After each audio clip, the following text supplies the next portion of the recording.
In 1991, a golfer no one had heard of drove through the night as the ninth alternate to a major championship. No practice round, no expectations. He won by 3 strokes. Within a decade, he would hold 2 major titles, lose $55 million to gambling, and prove himself the one player the PGA Tour could never control. It started with a phone call that almost never came. A chain of chance and chaos set the stage. At dawn in Little Rock, John Daly's phone rang with a message that would rewrite golf history. 9 alternates had been called before him, each one declining or unavailable. Nick Price, the last man out, left for the hospital as his wife went into labor. That single withdrawal pushed Daly's name onto the roster. He packed his clubs, grabbed his wife, and drove through the night, crossing state lines in a blur of headlights and adrenaline.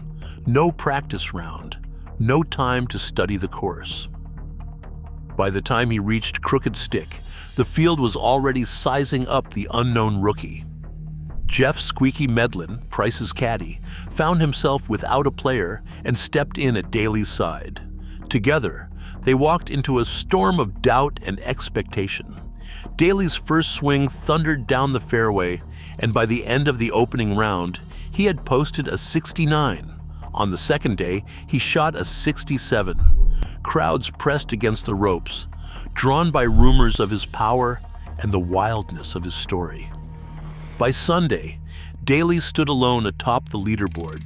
His final score was 276, 12 under par, and it left seasoned veterans in disbelief. The trophy, a check for $230,000, and a 5-year exemption were his. A player who was not supposed to be there had become the champion everyone was talking about.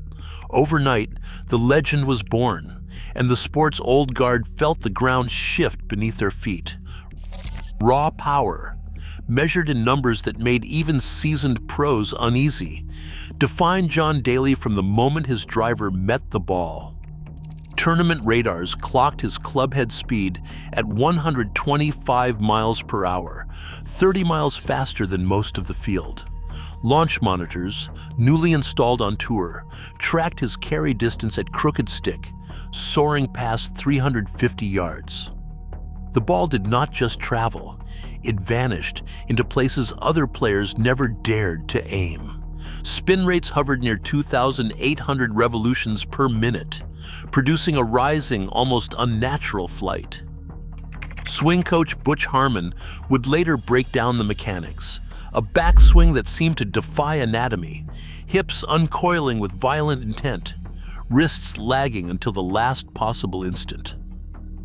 The body at the center of this spectacle was both a weapon and a warning. Medical reports from the early 1990s quietly noted the strain on Daly's lower back, lumbar discs absorbing forces no training regimen could prepare for. Each drive left crowds gasping and insiders whispering about the toll. Daly's swing did not just change the leaderboard, it challenged the limits of what a human body and the sport itself could withstand. St. Andrews, the old course, where golf's ghosts linger in every blade of grass, became the crucible for John Daly's second act. The 1995 Open Championship delivered 4 days of shifting winds and shifting fortunes, but it was Daly who stood when the ancient stones demanded everything.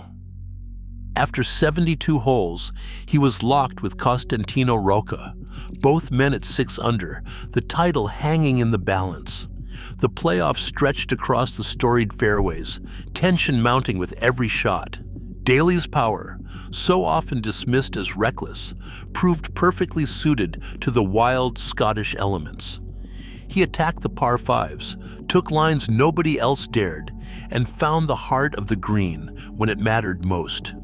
On the final playoff hole, Daly's birdie sealed it, his name etched alongside legends who had conquered St. Andrews before him. The British press, never shy with their opinions, called him a Scottish-born American whose swing would rattle the ancient stones. BBC commentators marveled at his nerve and his refusal to play safe. For a moment, the doubters fell silent. 2 majors in 4 years, and now a champion on golf's holiest ground. Daly's legend was no longer a fluke or a flash. It was carved into the game's oldest story.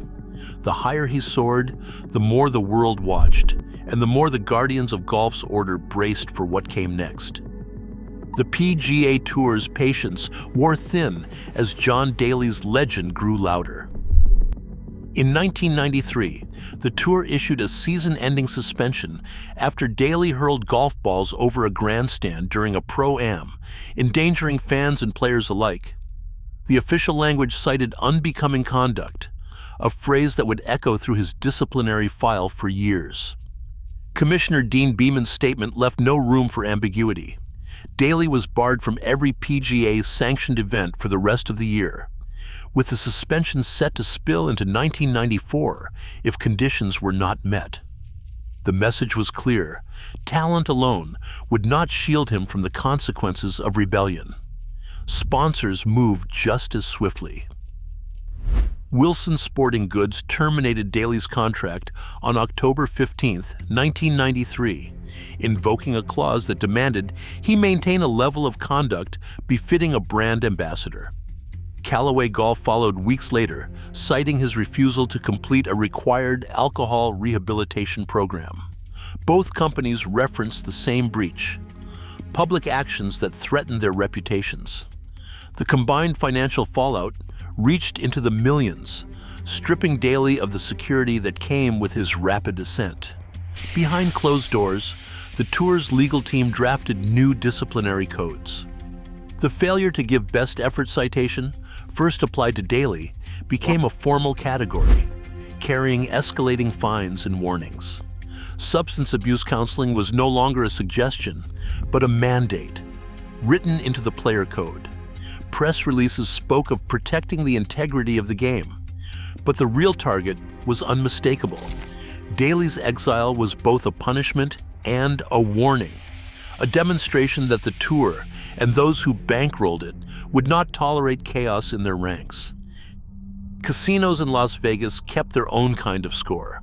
Over the years, Daly's markers at the MGM Grand, Caesars Palace, and the Mirage piled up to staggering heights, delinquent balances sometimes topping $500,000 at a single resort. The numbers told a story that no swing could fix. By his own account, Daly wagered nearly $90 million, losing about $55 million between 1991 and 2007. There were nights when he won big. One session at the MGM Grand brought in $52 million, but the losses always outpaced the wins. A single 5-hour run at the tables once cost him $1.65 million. Each bet seemed to feed a hunger that never eased, even as the debts mounted. The spiral did not end at the felt. Divorce filings and alimony claims drained his tournament earnings. The IRS filed a lien for $1.4 million in unpaid taxes, triggering a legal siege that would last years. Daly's world shrank to courtrooms, creditors, and the relentless pressure of bills that kept coming. In March 1998, he filed for Chapter 7 bankruptcy in the Eastern District of Texas, listing over $1 million in unsecured debt, gambling losses, legal fees, and back taxes all tangled together. The headlines shifted from his swing to his collapse. Rehab was not a headline, but a last resort. In 1996, Daly checked into the Betty Ford Center for a 28-day stay, then continued outpatient counseling through the next year. The clinics offered structure, but the cravings and the chaos followed him out the door. Every attempt at recovery was shadowed by the same temptations waiting on the road. The man who had once thrilled crowds with fearless drives now faced a quieter, lonelier battle. One that did not end with a trophy, but with survival. The cost of rebellion was no longer measured in fines or lost endorsements. It was written in debts, broken contracts, and the slow public unraveling of a legend. A decade after Crooked Stick, with his name buried in the world rankings and his demons well documented, John Daly arrived at the 2004 Buick Invitational as a long shot, ranked 65th, winless for 9 years, and written off by most. By Sunday, the galleries at Torrey Pines swelled, drawn by rumors that the old fire was back. Daly charged through the final round with a 66, trading birdies with Tim Herron and Chris Riley, refusing to fold when the pressure closed in. The air was thick with disbelief as Daly rolled in his last putt and raised a fist, the scoreboard flashing his name at the top. The crowd's roar measured 95 decibels, a standing ovation not just for a win, but for a resurrection. In the post-round interview, Daly's voice cracked. "I finally feel like I'm back where I belong." For one electric afternoon, the wild thing was untamed again. In a sport that prizes order and restraint, John Daly's legend has always belonged to the crowd. While the tour's codebooks thickened and sponsors withdrew, his name kept appearing on hats, shirts, and novelty drivers, top 10 in merchandise sales year after year. Letters poured in by the hundreds, some from kids who saw themselves in his wild swing, others from fans who thanked him for making golf feel human. Tournament galleries chanted his nickname long after his last major, their voices echoing across fairways built for quieter men. Modern stars, Brooks Koepka and Bryson DeChambeau, credit Daly's fearless power as the blueprint for their own games. Even now, players and fans debate what his story means: cautionary tale, cult hero, or a reminder that the game's soul can't always be measured in trophies.